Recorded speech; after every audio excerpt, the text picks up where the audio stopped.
Everybody, welcome back to the Insiders Lounge. Today we have another episode and another special guest, like I like to say.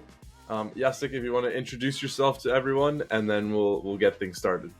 Hi Chad, hi all. My name is Jacek Kulig, most well known by my Twitter name, so Football Talent Scout.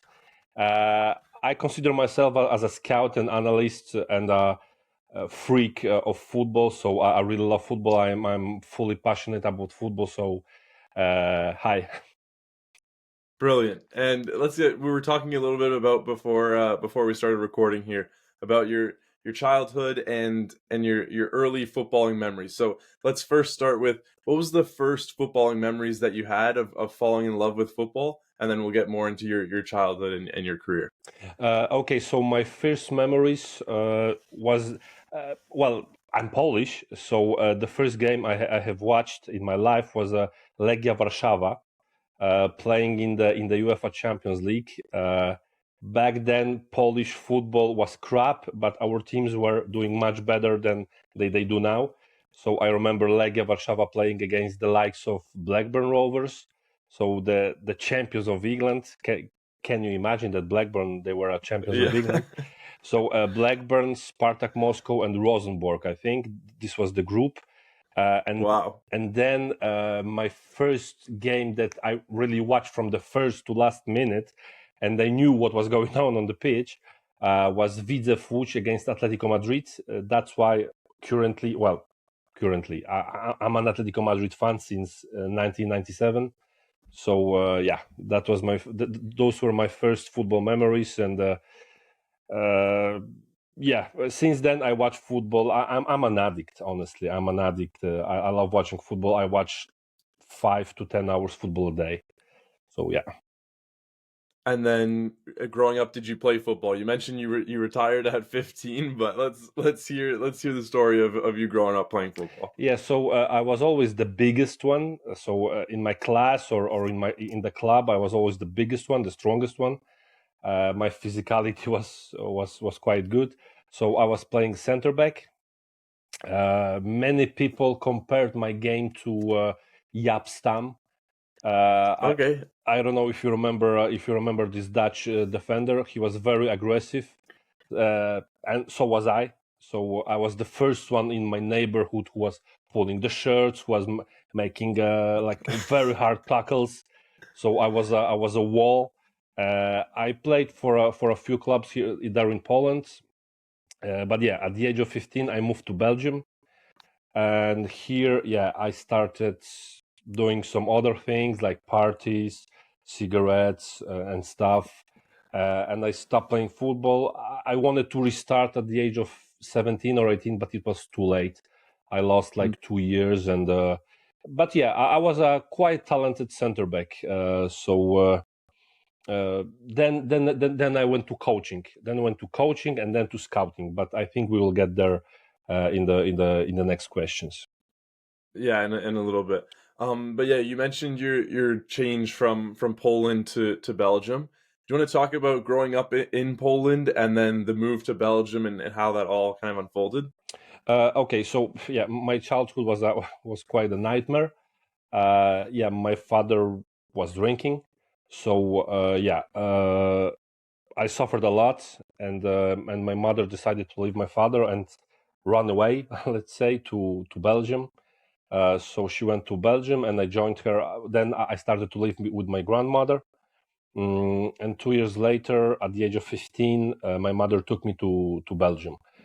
So it's a quite sad story, honestly, because like many stories in Poland, we struggle quite a lot with alcohol. So then I went to Belgium at the age of 15, and it wasn't really easy. I didn't speak a word of French or Dutch, so the first years were I was struggling, and then I met some not very interesting people. As I told you, parties, alcohol, cigarettes, and all this stuff. So it was quite difficult. But right now Belgium is my home. Honestly, when I go to Poland, I feel like I'm on holidays.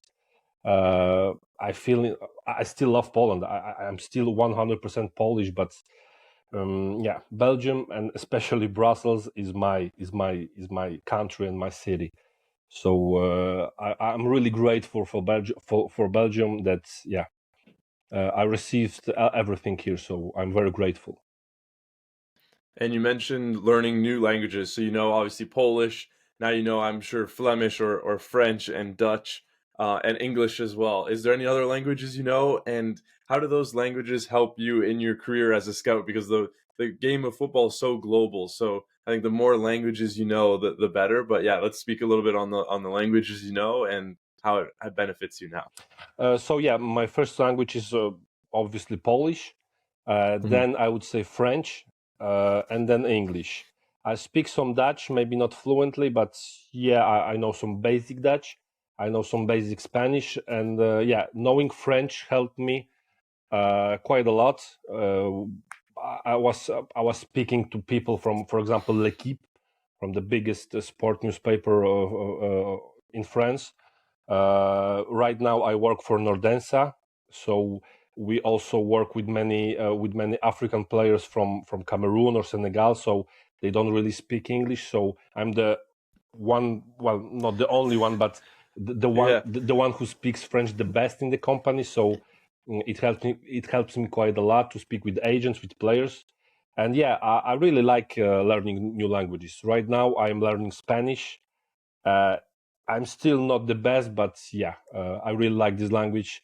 I don't like French, honestly. I struggled a lot with learning French. I love speaking English. I hate speaking French, although I speak French quite much better than English. But yeah, Dutch is a cool language too. Honestly, I really like Dutch, but sadly, living in Brussels, you only need French. Mm. 99% of people in Brussels they speak French. So yeah, Dutch is not really needed, and I can't really practice my Dutch because there is nobody around who speaks Dutch here. So yeah. Mm.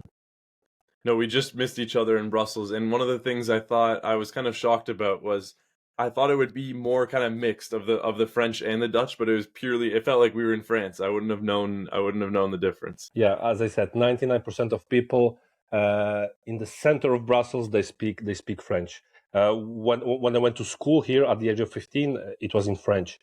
So we only Mm. had like 2 hours of Dutch a week. So yeah, Oh, well. French is the main language in Brussels. And then getting into the career side of things, you mentioned that you first got into coaching and then into scouting. Let's speak on kind of where did those interests come from? Because you, even though you're a football fan, sometimes you're not necessarily into the scouting or the coaching aspects. What brought you into that side of the game? Well, coaching. When I realized that my football career is over, uh, I wanted to stay in football. Like I was searching for something that could leave me in the, let's say, in the industry. Mm. As a scout, I think I was always a scout. I mean, I remember playing Championship Manager. Now it's called Football Manager. And with my cousin, we didn't really play who will have the best results. We played who will find the best talent. So it Mm. was really our purpose. And yeah, I was making my first scouting reports when I was like 9. I still remember watching Alessandro Del Piero and making some notes in my notebook, and then going to school and saying to my friends, "Hey, look, Alessandro Del Piero and did that." So, and they were shocked because they didn't really care. Yeah, I consider myself as a scout, and I think I was really born as a scout. Yeah, at the age of like 20, I became the first coach. I became a coach of the first Polish futsal team in Belgium. Mm. It's called Sokół Bruxelles, which means Falcon Brussels. I coached them for like five years. We're also best friends. So, but yeah, I was a coach. I even made my diploma of a futsal coach. But yeah, like football is my main game. I like futsal, but I love football. So in 2012, I remember this correctly because I came back from a party, like a big party that started on Friday and ended on Monday. And I came back and I said to myself, I need to do something with my life. Uh,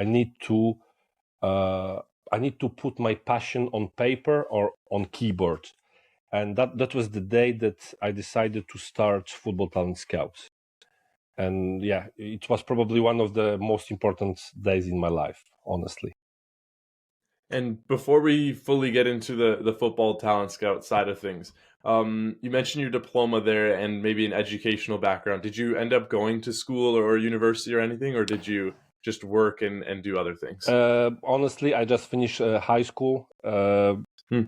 We didn't even really have money for college, so it was a no option. So after the college, I went to work directly. I worked physically for many years. That's why my health now is not in the best shape because yeah, I was doing the worst jobs possible here in Brussels. So yeah, that's it. I only finished high school, and uh, it's quite sad because I always dreamed of being a journalist as well, like sports journalist. But I didn't really have a chance to go to college to fulfill my dream. Yeah, I think in a sense, what you're doing now is almost journalism in a scouting sense. that's true. That's true. What I do on my socials, yeah, it can remind one of journalism. Yeah, that's true. And so now, yeah, you've garnered over 500,000 followers across all platforms with Football Talent Scout. You mentioned kind of the early days of starting it. How long has it been going on for, and what are some of the coolest experiences that you've had so far? So, Football Talent Scouts exists since 2012, so 11 years, and it was a Mm. great journey so far because, yeah, I started and I dreamed of having 1K followers. It was my goal. I said to myself, yeah, if one day 1,000 people will want to hear what I have to say, it would be so awesome. And after a few years, it got out of hand. Like people started following me like massively. And what were the best experience? Well, probably talking to people in the football industry because I'm an outsider. I'm outside the football world. When I started, I didn't know one single person in the football world. Like nobody knew me. I knew nobody. And after a few years, I managed to spoke with some great coaches, football players, scouts, and directors. So uh, right now, on a daily basis, I'm able to speak with Florian. He's an Arsenal scout, former Bayern scout. So yeah, for me, it's absolutely awesome. And thanks to Twitter, I also got to speak with many top journalists, many top players. For example, uh, my favorite player, João Felix, is following me on Twitter. I got to speak with Joško Gvardiol. I got to speak with Rafael Leao. So yeah, it's absolutely awesome. Yeah. And yeah, like you said, many people in the industry know you already. Even the people through me that I know obviously know you. But the people that aren't necessarily in the football industry that might not know exactly what Football Talent Scout is, do you want to give a summary of what it is and what you've been working on for the last 11 years? Yeah, so on my socials, you can find the info about some underground players. Like the main goal of Football Talent Scout are my reports on the website. They are not the most popular. Of course, on my socials, I try to mix writing about, I don't know, second division Estonian talent and about Jude Bellingham. Uh, because yeah, Jude Bellingham brings me more followers, but in all honesty, the most important posts that I make are these less popular. So my reports, me writing about, I don't know. Today I'm gonna make a post about a Polish coach who's 31 years old and he's doing great things in Poland. So I know that this post won't get like 100 likes. And when I write about Jude Bellingham, like I can write, okay, Jude Bellingham is world class, and I will get 2,000 likes. But I think I found a great way to mix this mainstream to mix mainstream and underground things. So on my socials, you can find almost everything. Really, I even made a report on a player from the third Estonian division, and I watched this guy, and I can guarantee you that every player I write on, I watch him. It's not that I watch him on YouTube or no. I really analyzed these players, so you can trust me. Yeah. And then for your socials, is it just you working on it? Do you have a team of people? What's the situation there? Yeah, many. I get this question very often. No, I'm alone. Well, I have my guest writers as well, which I'm very proud of because Football Talent Scout became also a great platform to promote young people. And I have many guest writers, so they write guest articles, and some of them, not thanks to me, it's thanks to them. I just gave them the platform, but they are hired by professional football clubs. So there is Shay Hicks who works for Valerenga in Norway. There was Jake McGee who was working for Huddersfield Town. Many of my guest writers went on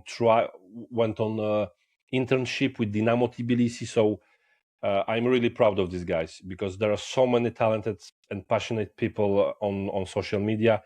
And I'm not the biggest fan of social media, some of the things that happen on social media, but it's became a really great platform for these passionate people. Even for me, can you imagine me 30 years ago? I couldn't do nothing. Like nobody would notice me. And here, at least, I had some platforms to show who I am and what I can do. And you were speaking on the balance of having like a Jude Bellingham post of someone that's very world renowned, and then also someone from the Estonian third division. Do you have a story of someone that you scouted, let's say 5-10 years ago, that ended up becoming a very great talent? Do you have like a unique story that you can think of? Not really unique, but yeah, like I wrote, for example, Kylian Mbappe before he made his professional debut for Monaco. I Mm. wrote about many players. Like the guy that I'm the most proud of right now is Luka Vuskovic. So the Croatian center back who moved to Tottenham. Well, he not yet, but he will move to Tottenham. Mm. And I think I was the very first guy who brought Luka Vuskovic to social media. Like I was the first one who spoke about him, and I gave him the maximum potential. So he's a great talent. But there were many more great players that I wrote on. So Matistel, Kylian Mbappe, who else? Well, there were plenty of them. Mm. Many of them failed, but yeah, there are. If you dig in Football Talent Scout, you can find some real pearls there. And you mentioned your connection with Florian. That's obviously how we met, through Florian and Nordenza. Do you want to start kind of talking about just your relationship with Florian, how you first met, and then how you spoke and met with Nordenza and the whole crew there? Yeah, of course. So it was about 1 year ago, maybe even less. Florian contacted me by email, and he said, "Yeah, I would like to speak with you." I didn't even know who he was, honestly, and I get these emails every day, like really 3 emails a day. Can we talk? I always trying to find time for my followers, but it's not easy, and it's getting really hard these days. So I said, "Yeah, of course we can talk," and we called each other, and Florian told me about Nordensa, and at this time I had the offer from a huge club, a huge club. I can see the scarf of this club behind you. I'm not going to say the name of the club, but I can Yeah. I can see the name of the club there. I had the offer from this club. It wasn't a very interesting offer, besides of a name. Like the name was great, and it would look Mm. great in my CV because it's a huge club. But yeah, then Florian presented me the project of Nordensa, and I said to myself, yeah, here I can do what I love, so scout, and we can do some really good for people. we can really do something good besides my passion for scouting. I also like charity. Like I like to help people, and Mm. there I saw that I'm gonna be able to help people that don't have the opportunity to move to Europe and to play here. So yeah, I love the Nordensa project. I still love the Nordensa project, and I really believe we can do something great in the future, because projects like Nordensa, we really lack this in today's football world. So we are not an agency, but we try to fight with these shady, greedy agents and change something in football. So yeah, Nordensa is a great project. Florian is a great guy. I am always proud that we agree on so many things, and he's a great scout. So I like to think that yeah, I'm almost as good as him. So yeah. No, that's great. So yeah, so the technical role, I guess you'd call it, is a football talent scout, which is also the name of your social media handle. What is a typical day in the life of Jacek look like? What is a technical? I guess here you would call it a 9 to 5 job, but obviously your job's more than 9 to 5. But what does a typical day in the life look like? Okay, so I wake up. I checked everything what happened during the night. So yeah, regular season. I checked what happened in Brazil. If I don't watch, because very often I don't sleep at night because I watch South American football. But yeah, I checked what happened the during the night if I was sleeping, and then I start watching football. As I said, I watch from 5 to 10 hours football a day. So yeah, I live and I breathe football. My girlfriend says that it's not my passion anymore; it's an obsession. So yeah, I mostly watch football. I'm also a fan of like cinema. So I always try to find 2 hours to rest and watch a movie or a show, to not get burnout by football, because it can also happen, and it happens from time to time. Like, okay, I'm fed up. It's just too much. But yeah, my day is full of football. Full of football. Also making posts on Football Talent Scout. It's not well. It's easy for me because I love it, but yeah, it takes a little bit of time. So I need to check stats on Y Scout, SofaScore. I also check performances of, because every week I also do Team of the Week, European Team of the Week. So it's not easy. I can't really watch 300 games a weekend, but Mm. I always try to check performances of some young players if they fit to my Team of the Week. So yeah, my day is full. Plus, I have many. I'm invited to many like talk like we are having now. Also, as I Mm. said, my followers they also like to talk with me. So I always try to reserve an hour or two for people that want to talk with me. I work for Nordensa, so I need to scout for Nordensa. I have my girlfriend, so yeah, my day is full. My day is full, but it's mostly football. I'm gonna say 70% of my day is football, at least. And then yeah, that's crazy. We were speaking on like Vuskovic, for example. This is a thought that I just had while we were speaking. How do you find? So it's very easy to watch top level professional games, but some of these youth talents that you find, like Mbappe before he made the Monaco debut, how are you finding these players pre-professional debuts, and really when their games aren't necessarily televised and it's hard to find information out about them? Where are you finding where are you finding the information? By watching all the youth tournaments possible. So Mm. all the Euros under 17, under 19, Sudamericana under 17. I watch all these tournaments live, and uh, I don't call it scouting, because when you watch a game and you don't know 20, 22 guys on the pitch, it's not really scouting. I call it filtering. I filter players. So let's say I watch Argentina versus Ecuador under 17, and at the end of the game, I have like 4 to 5 names that I'm gonna dig in the coming days. So I will put them on Y Scout, and I will try to watch them on Y Scout. So yeah, it's watching, and watching. Besides, Football Talent Scout became a great network. So every day I get emails, messages on Twitter with people telling me, "Hey man, I am from Chile. You know what? There is a very talented 16-year-old guy here. Can you check him?" And I always check these players. I don't give them much. Like I put them on Y Scout. I start watching them. I give them like 15 minutes. I know it's not much, but I don't have time. I don't have much time. So if after 15 minutes this guy impresses me, I continue watching him. If not, I pass to another player. So yeah, I watch a lot of football. Like it's the key. Because being a scout is not as difficult as some people think. You just need to like football and watch football.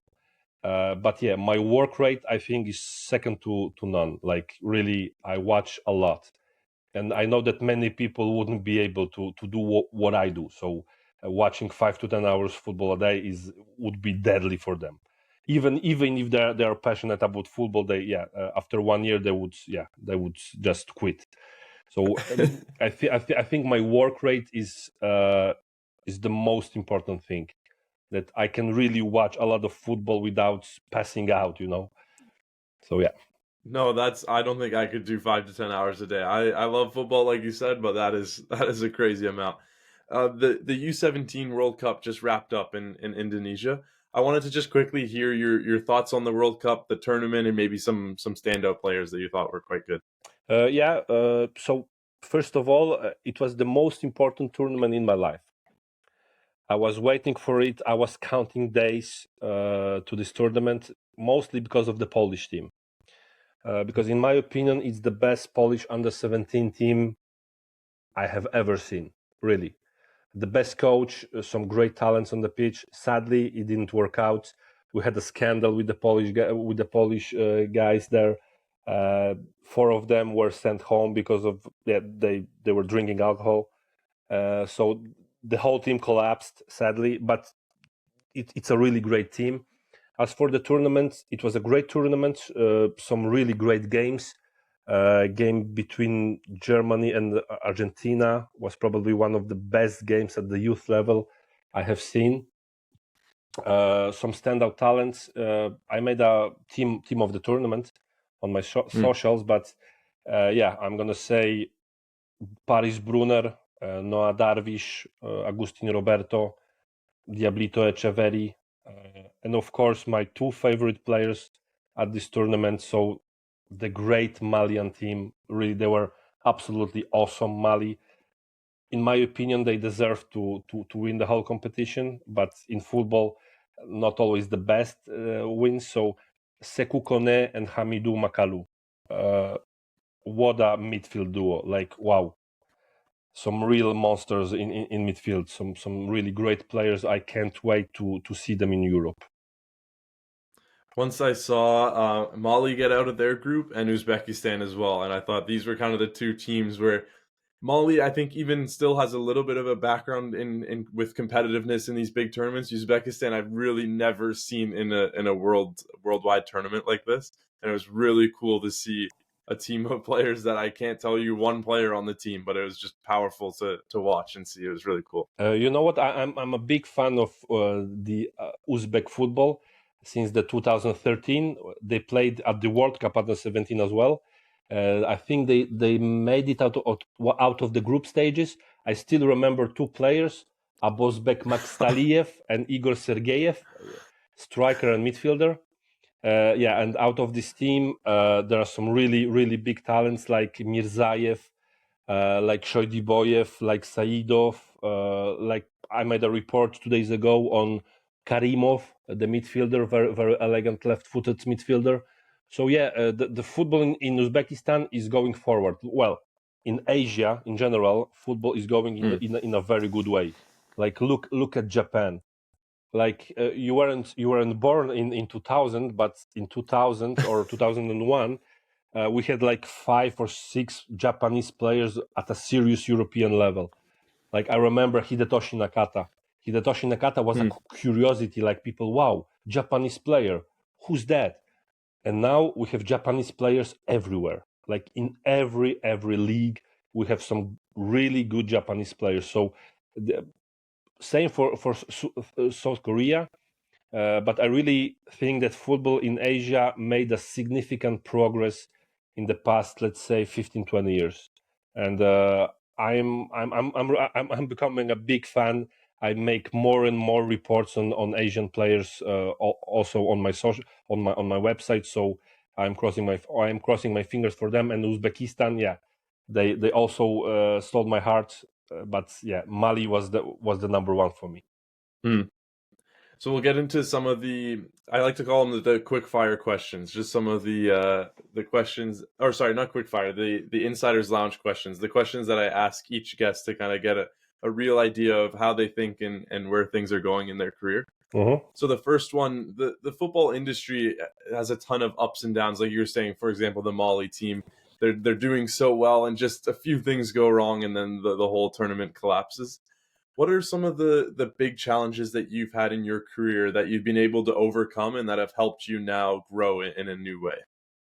Yeah. So first of all, getting into this football world, I think this football world is too hermetic. If you weren't a football player, they won't really accept you. They won't really take you seriously.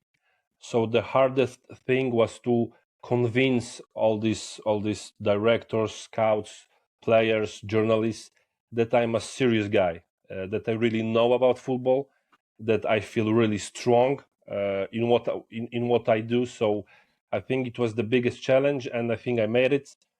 Because right now, yeah, many people take me seriously, like clubs like Roma, Dortmund, Salzburg, they are following me. Some really serious players. I'm invited to some TV shows even in Poland also. So yeah, it was the hardest thing to break the ice, like to break this wall. That yeah, I'm a known guy. I'm some immigrant, Polish immigrant from Brussels, and yeah, but I think I made it, and I think I opened the door to many passionate people like me. I think they can follow my path if they weren't very successful in football, but they can still have a career in football. So yeah. And you were speaking there just on people following your path. You've obviously grown a big following. I'm sure there's many people that kind of want to do what you're doing in a sense. Maybe they're not as committed, but they have the right idea. They want to be a talent scout or something along that industry. Of What is course, some of the advice you have for those people? like go out, go out, like on social media, share your work. As I said, I never say no to people that want to start scouting, even if they need some help. I also help them. One of the guys that wrote the most guest articles for me, like around 6 or 7, Callum. He wrote me a year ago or so, and he said, "Yeah, I want to be a scout. I want to write something on your website." And he sent me the first report, and it was bad. It was really bad. I said, "Callum, listen, it's really bad. I can't really publish it. I won't. It's not quality. It's lazy." But together, we started to work on this article, and I think after a few days I published it. I helped him. I told him, "Look, this is not good. This is not good. You need to add this." And at the end, this guy wrote, like, as I said, seven or 8 even articles for Football Talent Scout, and he works as a professional scout right now. So he's one of the great examples of people that people need to make the name for themselves on social media. I know many people that write guest articles for me, and they don't want to reveal their real name, just their nickname. I I always tell them why. You need to work on your name. You need to show yourself to the world. Look, my name is, I don't know, Jack Jackson. I know football very well, and hire me. Look at me. Even one director of a club that I used to work with, he said that he scouts my website. Like, he checks the guest articles, and he looks for the new talents, but not the new talents like players, Yeah. but new talents like the analysts, scouts. So yeah. No, that's very good. And we're heading into 2024 now. Do you have a goal or kind of something that you're looking forward to in 2024? Yeah. Well, the number of followers, I don't really care that much, but it would be nice to reach 300,000 followers on Twitter. I think it's the only goal for 2014, 2024. Yeah, and I wish it was 2014. Yeah, so it's the only goal, and then continue to work, continue to do what I was doing, and maybe even my goals are more into Nordensa, so the project grows even more, because Football Talent Scout is going to be okay. There will be no surprises. I will just continue to do what I was doing for the past 11 years. So for Football Talent Scout, I'm okay. But yeah, I would love to see Nordensa growing a little bit more. And I think 2024 is going to be crucial for Nordensa. For Football Talent Scouts, nothing really will change. I will just continue being a football freak. But yeah, I'm really crossing my fingers for Nordensa, because, as I said, I really like the project. I love the project, and it deserves to go global. And then similar to that question, if we sat down in 5 to 10 years to have the same conversation again, where do you think you would be, or where do you plan to be? On And it, how do you think your life would change in general? It doesn't even have to be, it can be football and personal life, kind of everything mixed together. okay, you know what? I'm not a materialist. I'm Hmm. an idealist. So honestly, what I do now, I feel happy. I feel happy Hmm. by yeah, watching football, analyzing players. I don't really plan to become rich or something.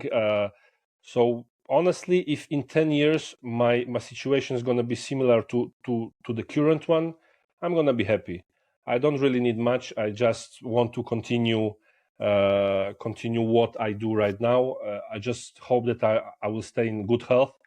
I think it's because I had many problems with my health. So in 10 years, I want to be healthy and be be myself, and not Hmm. to sell my soul.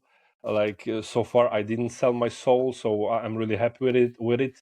And many people say, yeah, it's great that there are not many ads on your socials. You are not like uh, you don't do it for money. So I hope that in 10 years I'm gonna stay the same Jacek that I am now. Hmm. Very good. Let's get into some of the quick fire questions. So you mentioned you're a huge Atletico Madrid fan, and I also saw on your website a PSV fan as well. I think is correct. Yeah. Are those your two favorite clubs, and how did you start liking them, supporting them? So as I said, Atletico Madrid. The first game that I watched and I knew what was happening on the pitch was Widzew Łódź against Atletico Madrid. The game ended 4-1 to Atleti, and yeah, the Polish team scored a goal for 1-2, I think, and they were so happy about it. Like, wow! And I said to myself, why are they happy? They're still losing. And I said to myself, yeah, this Atletico, they need to be a huge club. And then I started like following them, reading about them, and yeah, it started like that. So I was all and of course in my neighborhood I always loved to be the most original guy.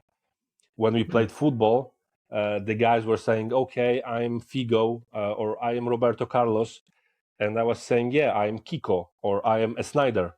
So the Atletico players. So it started like that. And PSV, it started by Championship Manager. I was playing them quite a lot. I used to love playing with them in Championship Manager. I still remember the legendary attacking trio. So Arnold Brugging, Luke Nielis, and Ruud van Nistelrooy. So yeah, and I really love to go to Eindhoven. Eindhoven is probably my third favorite town. Yeah, I really recently I go there very often, and I really like being there. It's a very friendly town. Very cool. And I remember, so I was doing a little bit of research on your website, and the other thing that was interesting is you said you had a lot of leagues. Obviously, you follow many leagues throughout the world, but that the Eredivisie and I'm going to be butchering this saying compared to how a Dutch person would say it, and Serie A were kind of two of your favorite leagues. What makes a league your favorite, and how come those two are at the top? Yeah, so Eredivisie because of the talents. Well, I still haven't changed it on my website, but I would add Ligue 1. Mm. Well, honestly, I would add all the leagues. Like I really love all the leagues right now. My friends always laugh at me. They say, "Yeah, everything is your favorite." When we talk about Serie A, I say it's my favorite league. When we talk about Allsvenskan, I say it's my favorite league. So all the leagues are my favorite. Well, Serie A because of when I was growing up, Serie A was the Premier League. Let's Mm. say it was the strongest league, the most competitive league. I didn't really have a favorite team there, but I really liked many teams, and the level was really high. So it's more of a nostalgia, let's say. And Eredivisie, yeah, because of the talents. Because of the talents, I always love the Dutch football, Dutch approach to football, like this 4-3-3 attacking. So yeah, and right now I really watch a lot of Ligue 1 because, as they say, it's La Ligue des Talents, so the league of talents. And I really appreciate what they do in France. They're amazing, really. Wow. And you were speaking on obviously you're spending 5 to 10 hours a day watching football. I'm sure like you said it gets to you at some point. Do you have any hobbies on the side that you if when you want to break like you were saying you watch cinema, so maybe some speak on some of the movies or genres you're interested in, but just other hobbies to kind of break football just for a little bit so that you can enjoy something else. Yeah, as I said, cinema. Well, cinema. I don't really like going to the cinema. I like to watch movies on my laptop. Yeah, I'm a huge fan of science fiction. I'm gonna be honest, and Mm. yeah, my favorite, my movie number one always was and will always be is Predator.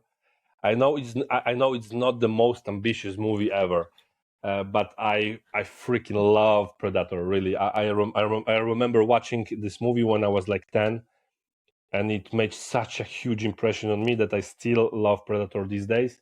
But yeah, I mostly watch science fiction. So these days, I don't know, shows like The Boys, for example, uh, or even some old shows like Other Limits. You are probably too young to remember Other Limits or the X Files. But yeah, I really like movies and shows. And well, I can tell you the name of the show that I'm watching currently. So it's Malcolm in the Middle. Do you remember this show? It sounds familiar. Yeah, I'm trying to think how I've heard of it. It's one of the best comedy shows ever made, in my opinion. Mm. It's even older than you. It started in 2000. So, but it's a really great show. And yeah, as I said, I try to mix science fiction and comedy. So I don't get burnout of football. Yeah, but as I said, science fiction is probably my number one. So Marvel, DC. Well, although the movies are horrible these days, but I still love it. Yeah. So we'll get into the next one here. Favorite quote or saying that you live by? Do you have a favorite quote? Yeah. Well, it's in Polish. I'm gonna try to translate it to English. Hmm. Uh, uh, the missed situations will get a revenge on you. Uh, it's mostly for football. It means that if you miss a good chance, it will turn against you very soon. So I think I try to take every opportunity, because if you don't take these opportunities, yeah, it will get against you sooner or later. So yeah. And can I hear it in Polish just so I know for the future? Niewykorzystane sytuacje się mszczą. Okay. Yeah, I know I'm not going to repeat it, but we'll we'll keep going on here. top recommendations for Brussels or even back in Poland, like your favorite food spots or something that just catches your eye always.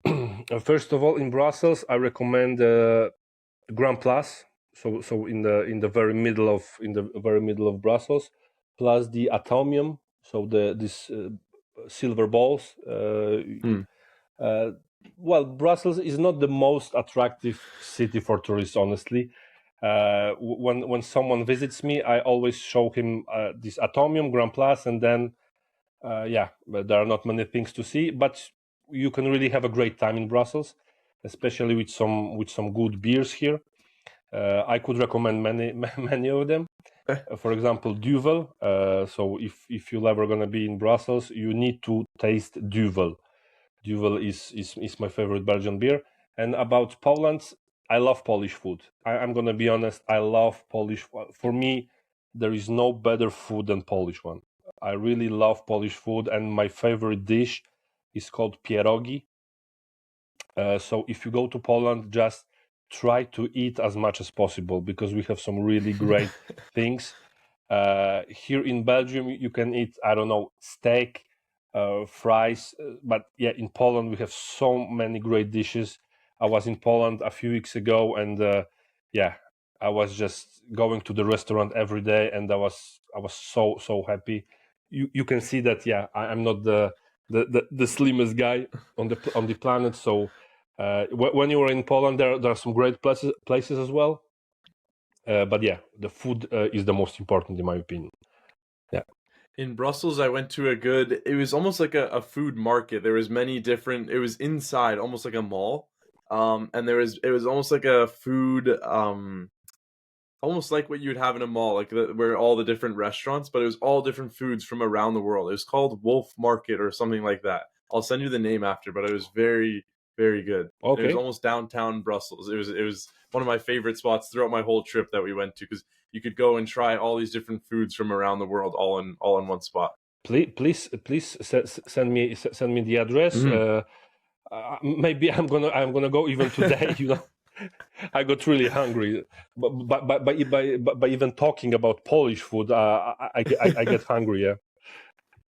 No, yeah, it was especially if you like foods from all around the world, then it was like for me that's my favorite, trying new foods. And so we tried all these different foods from all over the place. It was really really really good choice. Great, great. Yeah. And the last question we've got here for you. If you could sit down with one person for a meal as we're talking about food. If you could sit down with one person dead or alive for a meal, who would it be and why? Okay. Can I say more than one, or Yeah, yeah, of course. Yep. okay? So the first person would probably be Fernando Torres. I would choose him as he's my he's my biggest idol. Like as an Atletico Madrid fan, you probably get it. Hmm. He's the true Atletico fan, and the great thing is that he speaks English. So and I know that he speaks English, and I would love to talk with many former Atletico Madrid players, but they probably don't speak English, and Fernando speaks, and yeah, he's my biggest idol. Getting into scouting, he was probably one of the main reasons as well. I remember around 99 hearing because those were different times. The internet wasn't like it is now. Like watching a game in Spain in the second division, Atletico was in the second division back then. So watching a game or even highlights were really hard to get back then. I didn't even have internet. I was just going to my cousin's place to check the info. And I heard about this kid, this crazy talented kid in Atletico called Fernando Torres, and yeah, he was one of my inspirations back then. So Fernando Torres would be one. The second one would probably be Jesus Gil. I don't know if you know this guy. He was the former Atletico Madrid president. Oh, okay. He was crazy. I don't really like his approach because he was like homophobic and sexist, so not really my kind of a guy. But yeah, I would have so many questions for him because he really loved Atletico. he was even stealing money to buy some new players. So yeah, it would be an interesting conversation. And the third one would probably be right now Marcin Włodarski, so the coach of the Polish under-17 team. And this can be realized, I think, in the coming months. I know people that know Marcin Włodarski, so yeah, I hope that this one will be done. Sadly, Fernando Torres is not that much possible, and Jesus Gil is not possible because he's dead. No, those are three great answers. I really like that, and I enjoyed the conversation we've had today. Before we wrap things up, do you mind just shouting out Football Talent Scout, where people can find you, and any last words you have? Yeah, so guys, you can find me on Twitter, Talent Scouts, on Facebook, on Instagram. So as Chad said, 500,000 followers across all social media. And also, I encourage you to visit my website. The website is the heart of this all. I started with the website, so footballtalentscout.net. You can find the profiles of over 1,500 players. So yeah, like Kylian Mbappe when he was 17, Matthijs de Ligt when he was 16. So if you are looking for the next football stars, check out Football Talent Scout. Yeah. Perfect. Jacek, thanks for coming on, and we'll be in touch. The pleasure is all mine. Thank you.